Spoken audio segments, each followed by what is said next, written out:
Welcome to Politics in Action 2023 event, Cambodia Update. I am Vishram Murli, a PhD candidate at the University of Sydney. I'm joining you today from the land of Gadigal people of the Eora Nation. I would like to begin by acknowledging the tradition of custodianship of this land. So today we are delighted to be joining by Mr. Subinda Po.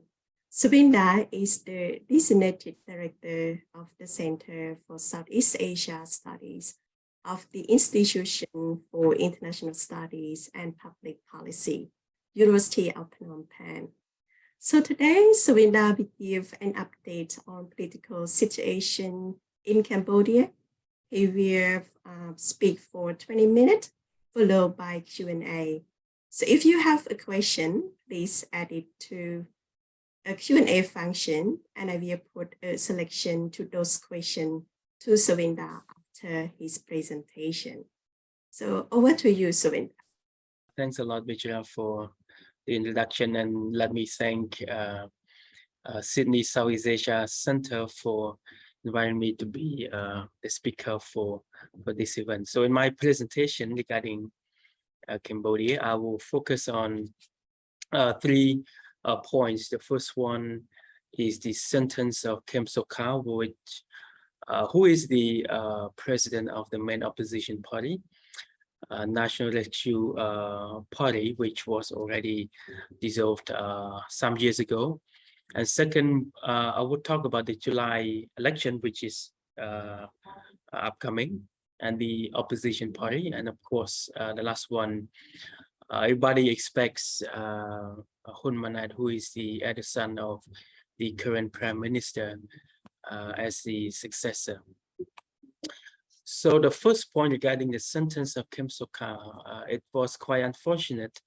On the 3rd of March 2023, Phnom Penh Municipal Court sentenced him to 27 years in house arrest and barred him from involving in any political activities at all within the country. Some would say that the decision to put Kem Sokha in house arrest was mainly because of his rising popularity, meaning that he could become a main challenger to the future prime minister, who is Hun Manet, after Prime Minister Hun Sen leaves office. So this is one of the main reason a lot of people here in Cambodia talked about. Quite unlike his partner, Sam Rangsi, Kem Sokha actually has gained a lot of popularities here at home and internationally as well. So this would mean that if Kem Sokha would someday be free and participate in politics once again, he could become a very strong and credible challenger to the ruling party. On the second point, that is linked to the July election, which is this July. Cambodia will organize its national election on the 23rd of July this year, which is in the coming months. This coming election is actually very important event for Cambodia. It's important in the sense that the election will not only be about the competition among different opposition parties, but also the election will also set the stage for the transfer of power from senior members of CPP to their young generations and their kids. So there are expectations that after the elections, there will be a lot of young government officials taking high positions in the government. In that scenario, Hun Manet, who is again the elder son of Prime Minister Hun Sen, and who has already been endorsed to be the next Prime Minister candidate for CPP. He will run in this July election as well as the Prime Minister candidate. So in that sense, if the CPP wins the election, of course, that definitely CPP will win the election. Hun Manet is highly likely to be the next Prime Minister of Cambodia.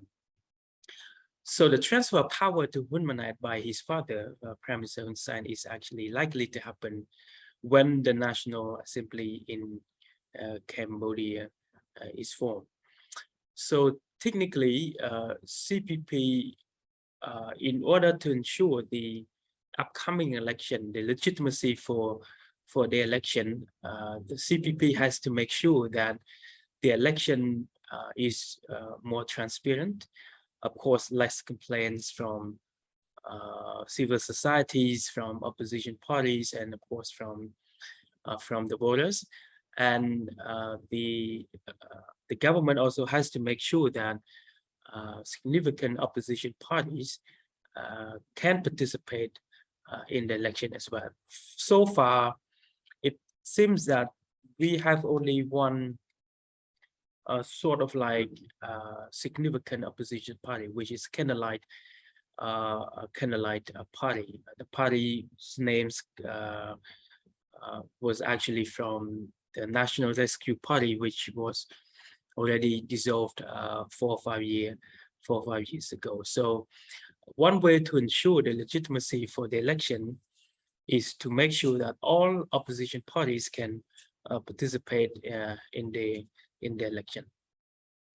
But we should also expect that harassments, intimidations, and allegations against Candlelight Party members will continue.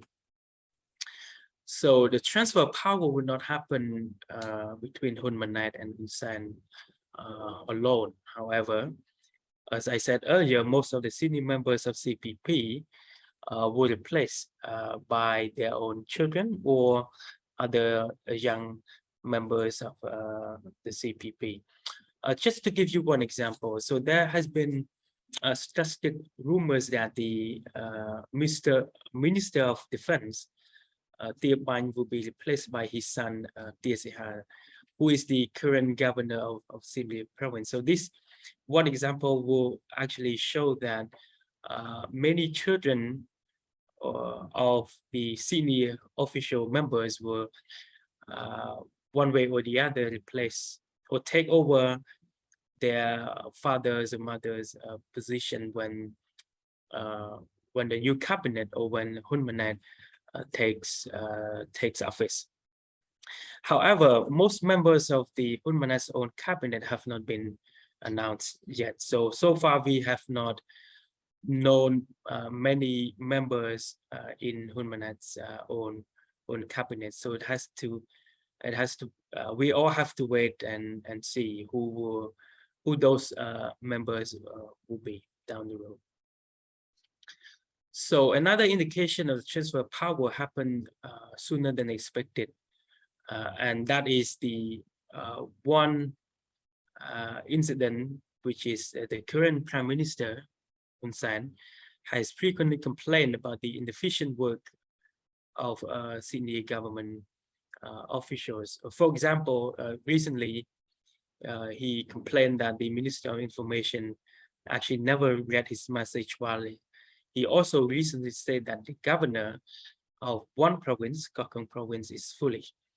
The complaining about his own party members happened before, of course, but this time around, Prime Minister Hun Sen seems to do so quite frequently. From internal perspective, such complaint is one example that Prime Minister Hun Sen really wants to speed up the process of transferring power to his son and the other members in the government. For this reason, the CPP will try to make the election more transparent and of course acceptable by most Cambodian people. Doing so will of course help ease the transfer of power to Hun Manet, because we will see less complaints and of course less resistance from both within the government, within the party, and of course from the voters themselves as well. So in that case, what we should also expect is that the Candlelight Party, which was the successor of the National Rescue Party, will not be dissolved before the election, partly because, as I mentioned earlier, having more opposition parties in the election, that will help strengthen the legitimacy of the election itself, and of course the legitimacy of the CPP. But one thing we should also expect is that members of the Candlelight Party will continue facing threats, humiliation, intimidation, of course harassment. For example, early this year, the vice president of the Candlelight Party, Taisita, was arrested with the allegation of what we call quote-unquote bad checks, while many other Candlelight Party activists and members were facing with death threats or death attempt by many other unannounced or unidentified individuals. So this kind of harassment, humiliation, intimidation are likely to happen from now and until the election is finished. However, a welcoming perception regarding Hun Manet among the government official is that it's quite different from his father in a way that Hun Manet will be, according to a lot of people in the government, less tolerant to corruption and nepotism. They point out his outstanding work at the Royal Cambodian Armed Forces, which mean there are less corruptions in that RCAF, Royal Cambodian Armed Forces. According to a lot of people I talked to, he's been trying to promote meritocracy in the army, where the best gets promoted. So according to a lot of soldiers I've interviewed so far, it's very difficult for any soldier to get promoted because Hun Manet was quite strict about it. So according to a lot of people, this is actually a welcoming perception. So again, this backdrop, Hun Manet's main rival will not come from the outside. So it's likely that his main rival is coming from within his own party itself, but we are not so sure who can be the main rival to Hun Manet's power. In that particular case, we have to wait and see. Thereby, Hun Sen will remain influential and guide Hun Manet despite he will no longer be prime minister. So it's quite expected that Hun Sen will be a sort of a mentor to his own son, even though he leaves office. So this is a very brief update about politics in Cambodia, and I'd like to welcome any questions you may have. So with that, I'd like to hand it back over to Vichra. Thank you so much, Sovinda. And I think this is very important topic. As we know that the upcoming election, so it become, the issue that a lot of people keep an eye on. So we have a couple of questions here. So the question that we have, first question is, do we have any indication that Hun Manet may adopt a new foreign policy distant from his father? So is there any indication? Thanks a lot for the question. I think one thing we should expect from Hun Manet when it comes to foreign policy is that Cambodia will be less hostile to the US while maintaining its current status quo relationship with China, partly because Hun Manet was educated in the US in West Point. He had quite a lot of good memories there, and for obvious reasons, he was exposed to the American system. So for a lot of people, they would say the Cambodia under Hun Manet will be less hostile to the US while maintaining its current status quo relationship with China. Okay, thank you so much. And the next question is, would you be able to expand on the younger generation within CPP? Do younger members distance themselves from the ideas of the older generation? Well, thanks a lot for the question. I think what we have observed now is that younger generations in Cambodia, I guess it's perhaps quite common everywhere, is that they always bring in new ideas, new ways of doing things that are quite contrast to the older generation. They are more open-minded, they're open to new innovations and ideas, and they've done quite extraordinary jobs in terms of, let's say, corruption. Of course, nepotism and corruptions are always existent, but we expect to see less of it when the younger generations comes into office. Perhaps one good example to indicate this is the work led by Hun Sen, another son, who is Hun Mani. He tries to organize many national events in Cambodia, and then those events are highly appreciated by both members within the organization itself, but also the public. So we will see that this trend is likely to continue down the road. So, however, again, we have to wait and see how do they perform. It may be based on different ministries. Ministry of Defense, that will be a different issue. Ministry of Interior, that will be another issue.